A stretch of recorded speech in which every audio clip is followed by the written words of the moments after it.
Hello. I am so glad that you are here. I'm grateful for all of our listeners. It is such an honor to be able to put this podcast together, do these interviews with amazing people, and then put it out in the world. It's so much fun for me. So it's so great to have listeners.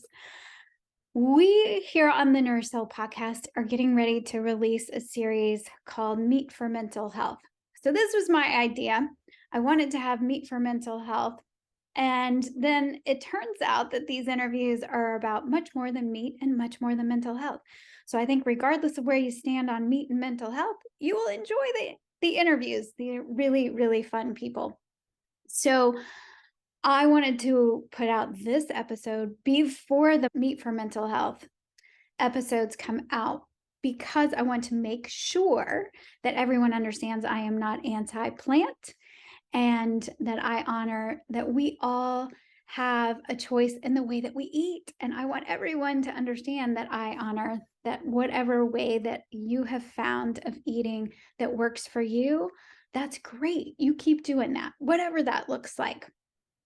I was just noticing everywhere. I would pass by the TV. There's information about fruits and vegetables being so healthy, and everyone knows we have to have fruits and vegetables. And I was in a CVS pharmacy and passed by the magazine stand, and there were at least 3 magazines, not just articles about plant-based eating, but whole magazines devoted to plant-based eating, which is totally fine, except that it was a little bit irritating to me because meat actually heals. And so if you don't want to eat it, that's fine. But I think that the information that we keep getting everywhere and it's shoved down our throats is not actually very helpful for people who are trying to heal their bodies. So trying to heal mental or physical health issues. Because what I have found professionally, and certainly personally, because then I ended up doing this personally, is that there's another way, and that it includes eating animal foods. So to whatever degree you want to do that. I started interviewing people back in 2019. And I was still working in academia. So I was still in that mindset of being an associate professor, qualitative researcher. So I didn't record any of these. These were not put on my YouTube channel. It wasn't for a podcast. It was just me asking people for information. I kept seeing cases where people were healing, like miraculous healing from a carnivore or more of a ketovore diet. And I was fascinated by that. So I just would reach out to people and say, hey, I'd love to hear your story if you'd be willing to talk to me. I was transitioning to nutritional therapy. So I was wrapping up school for nutritional therapy to be a nutritional therapist. And I was leaving academia. I don't know if I had left quite yet, but was thinking I would do another year of academia, which didn't end up happening. But still, I was thinking that after a year more, because I wanted a solid 10 years in academia as an associate professor, I did 9. So I wanted to just hear these stories of people who were healing from changing their diet, but specifically for mental health.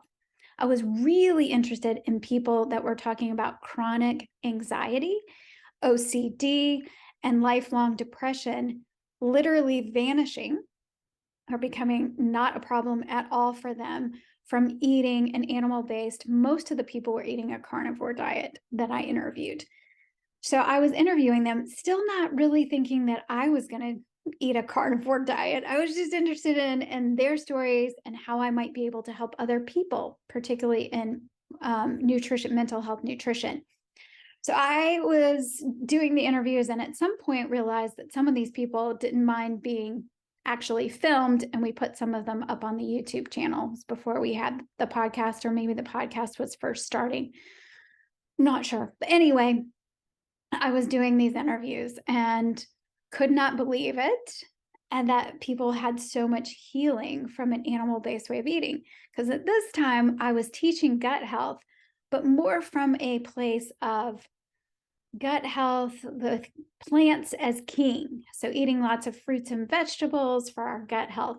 And boy, was I wrong in thinking that's the only way to do that. And I was shown very clearly that I was wrong.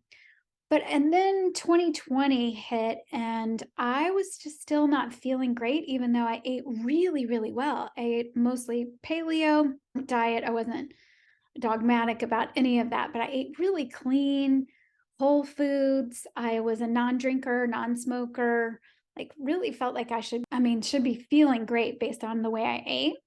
I was very much focused on gut healing, had been doing a lot of things like eating fermented foods, fermenting my own veggies, lots of bone broth and bone marrow and all of those things. I started having a lot of histamine reactions. It was in 2020. So, there was a lot of stress. There was a lot of things going on that maybe created some of that histamine reaction, but started just having just tons and tons of headaches too, and just wasn't still not feeling great, even though I was eating really, really well, not drinking, not smoking. Come on now, should be feeling great. And I decided to do carnivore for 30 days. So some of you have already heard my story. So I won't bore you, but after 2.5 years of eating mostly carnivore, some of that time was really strictly carnivore. I was amazed at all the healing that took place particularly in my gut health and mental health. I didn't realize that I could feel that great. So anyway, fast forward, all the people who are coming to me for consultation. So I not only do nutritional therapy consultation, I have added in the quantum health strategies. Because let me tell you, if you haven't heard the quantum health, we did a whole series on quantum biology and quantum health strategies. And I will continue to do that because that truly moves the needle. Really amazing for helping people heal. I will never stop talking about nutrition because it helped me so much. It helped so many of my clients. And I really feel like our nutrition is foundational. What I was really surprised about is how much meat, and by meat, I mean anything that comes from an animal. I'm including eggs actually in that. But eating animal products as our food, as our main source of fuel, how healing that is for people. So if you choose not to do that, totally fine. But the reason I wanted to do the series is to show people that it's an option. And yes, I developed a pro-healing diet. It's really a pro-healing approach to nutrition. And that came about very organically. So people were coming to me, and for consultation, I mostly get people with gut health issues that also are struggling with mood. So lots of chronic anxiety, but people who are eating really well, they've done lots of things to try and heal themselves, and they're still just not feeling great, or they have chronic anxiety that just is really debilitating in some cases, and in some cases it's just annoying. So a lot of people, I've had clients come to me with Crohn's, colitis, gastritis, IBS, lots of IBS folks, ulcers, SIBO, all of that. Where there are mental health issues, there are almost always digestive issues, and vice versa, but not always. Sometimes people come for gut healing and they don't even realize how much is going on with their mood and how low their energy is. I was the same way. I didn't realize how, sometimes I knew how anxious I was, but I thought that's just the way I was wired. Just type A, like things to be done really well and want it done my way, and kind of a little bit of a control freak, but it's all right. I'm a recovering control freak. How do you like that? So all these people are coming for nutritional therapy, and with all different kinds of ways of eating before they came. So some of them kind of a standard American diet, but most of them eating pretty well, actually, eating lots of fruits and vegetables. And the more we backed off of the fruits and vegetables and started really I focus on essential amino acids and essential fatty acids. So really putting the emphasis there, and then doing more and more to support circadian rhythms, to get their light environment right. So it's more than just the food. But even in the beginning, when I was just helping people with the food and some targeted supplementation for some people, it can be really life-saving. But really focusing on the food, people were healing, especially my IBS, the folks that were coming with IBS, they're not mine, but people were doing their own healing. I'm just I'm just here to be helpful in terms of helping people figure that out and just be a companion on their journey of healing. People are healing themselves. And they're doing a lot of that through the food that they're choosing to eat. And over time, people kept asking for handouts, and did I have a shopping list, and do I have, what a list of what to eat, what not to eat, all of those kinds of things. And so organically, an ebook developed so that I could give that to people that were coming to me. So now, of course, that's available. That Pro Healing Nutrition ebook is available for people, but it really came out of really helping clients with the things that they were asking for resources that they were asking for. And all the while, still realizing that I was shocked at how much backing off the plants was really helping people. So I wanted to do this Meat for Mental Health series, but I just want to make sure that people understand that I have included local produce back into my diet, because at some point when I started learning more about cellular health and mitochondria, let's just put it this way, healthy mitochondria drive health and dysfunctional mitochondria drive disease through inflammation. So at some point you have to start to understand cellular health and mitochondrial health. And I was absolutely floored and fascinated, because our immune system, our nervous system, our emotions, all inextricably connected. So it was just fascinating for me to learn. And really what I do mostly now is help people navigate safety signals. So the more and more safety signals that we can include in their life for their cells, but safety signals on a cellular level. So not just, the trauma work that I used to do, which I still love, it's all great. I'm so grateful that there are really good people out there doing that work. I just found, healing on a cellular level has been a missing link, I would say, in the clinical mental health world.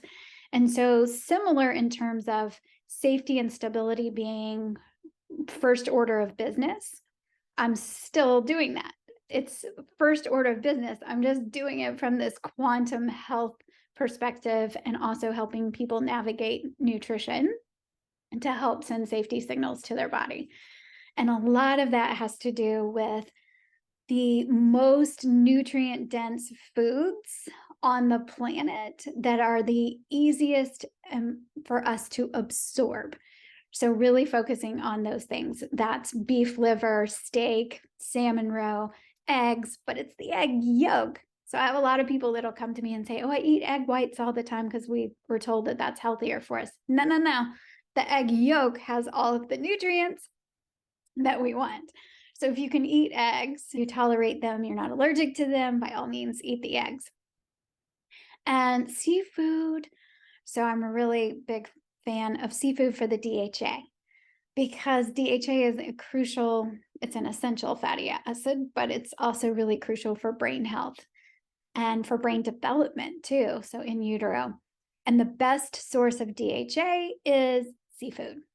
So even if somebody doesn't live in an area where they can get local seafood, still getting fresh seafood that if you can get your hands on that, I think it's really important.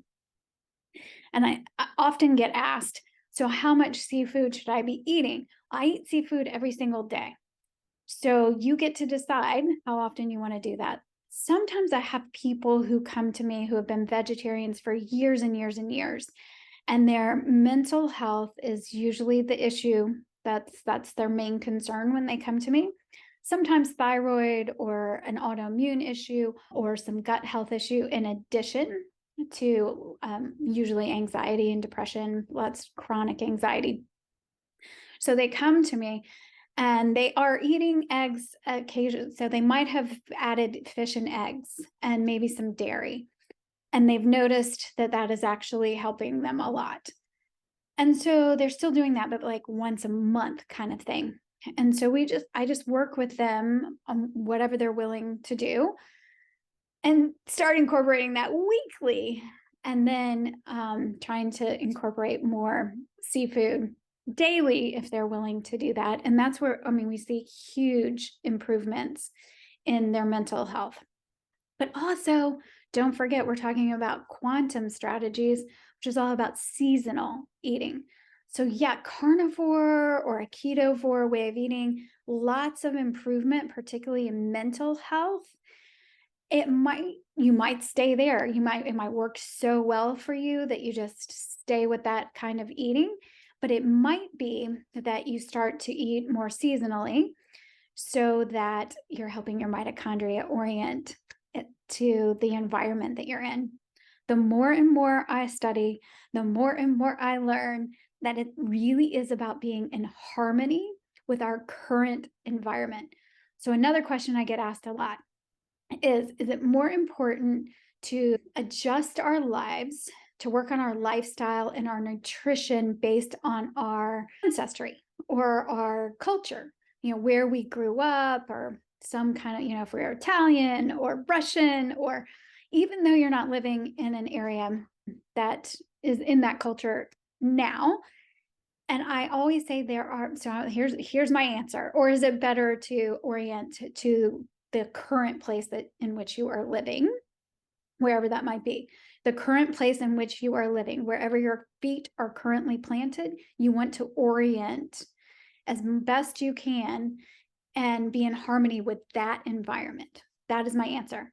That being said, there are always, if there is something that feels really healing to you, whether it's a food or something that comes from your culture, something in your upbringing, there might be something that your soul really needs or wants, and I think that's perfectly fine. So while I have worked with people, let's say somebody is Russian originally, and they are living here in the United States, and they learn to cook, or they learn to bake a challah, or a bread, and they love it, and they're eating in a way to try and support their mental health, which would not be flour or sugar or seed oils. Those are kind of the three big things that we work to at least limit, to improve people's mental health, and huge difference. But I say keep there. If there's something that just really feels important to you, you make it from scratch. It's your mother's recipe, whatever it is, by all means, see if you can keep that in. And you might be able to add that back in after a period of time of healing. So while you're doing some deeper healing, you might want to eliminate some things for a bit and then reintroduce them and see how you do. It's not an all or nothing, and it's certainly not forever. But the idea is that you orient to the time and space and season that you are in. And that can be done by spending lots of time outside. So I talk a lot about this. I have a YouTube channel. There's a whole quantum health playlist that you might want to check out. And I am doing my best to get more and more videos going so that people can learn these things. I have some people in my life, not just clients, but personally, that I'm trying to help. And so the more questions I get, or when I see where they struggle, I'm trying to make some videos for that. So you can check all of that out. But the idea is really about getting your light environment figured out and supporting your circadian rhythms, not just by what you're eating, but when you're eating, honoring the light and the dark cycle of the day. There are lots of ways to do this. And for me, nutrition is a really big piece of it.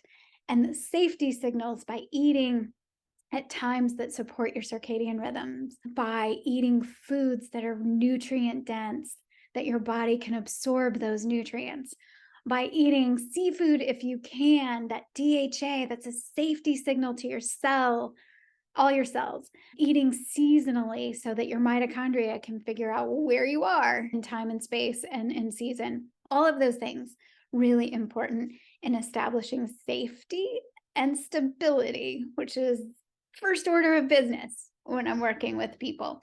And the reason that's first order of business is so you can do deeper healing. It's really challenging to do some deeper healing when you don't have the safety, when your cells are in danger response. And you've got tons of inflammation and danger response going in every cell. It's really difficult to do deep healing. So we reduce the inflammation, we add more safety signals, and that way people are able to do more healing and really kind of reorient their whole life. And you wouldn't believe how much better you can feel. So, and I just want to also say that it's not about perfection. It's not about like staying on a certain way it's really more of trial and error and trying things and seeing how that goes and backing up if that doesn't work. And you heal yourself. So I don't care what practitioner you work with, doctors or practitioners, you don't need to give your power away to these folks. They aren't healing you. Yes, they might be healers. They might be very helpful in your healing process, but make no mistake, you are healing yourself. That is how it works. So yeah, having people that can help with your education around healing, that can help you in your journey, companion you on that journey, absolutely. But don't for a second think that they're the ones that are doing your healing. I would even say of healing gurus. Like I've done some interesting spiritual journeys. I would say that those people are healers for sure. But we are designed to heal. The body is designed to heal. It's designed to keep you alive too. So sometimes it's doing really interesting things that don't feel good and that doesn't feel like it's healing, but it's actually working on your benefit. But the idea is truly that you heal yourself.